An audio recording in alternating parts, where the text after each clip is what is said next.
গর্তওয়ালাদেরকে হত্যা করা হয়েছে, কি দিয়ে? আগুনে নিক্ষেপ করে হত্যা করা হয়েছে। তো গর্তওয়ালা কারা, গর্তের অধিবাসী কারা, যাদের কথা আল্লাহ এত শপথ উল্লেখ করে বলছেন যে তাদেরকে আগুনে নিক্ষেপ করে হত্যা করা হয়েছে, সেই গর্তের অধিবাসীদের ঘটনা রাসূলুল্লাহ সাল্লাল্লাহু আলাইহি ওয়াসাল্লাম হাদিসে উল্লেখ করেছেন, যা সহিহ মুসলিম সহ অন্যান্য হাদিস গ্রন্থে এভাবে বর্ণিত হয়েছে।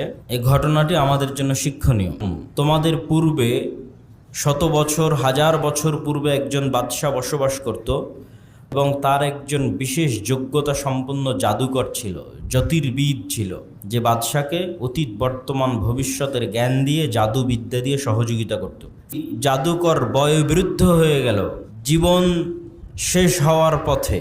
তখন সে বাদশাকে উল্লেখ করে বলছে, আমি তো বয়োবৃদ্ধ হয়ে গেছি, কবে মরি কবে বাঁচি তার ঠিক নাই। আপনি একজন ছাত্র দেন, খুব মেধাবী, ওয়াল্লিমুহুস সিহরা, যাকে আমি আমার জ্ঞান, আমার বিদ্যা, জ্যোতির্বিদ্যা এবং জাদুবিদ্যা শিখিয়ে যাব।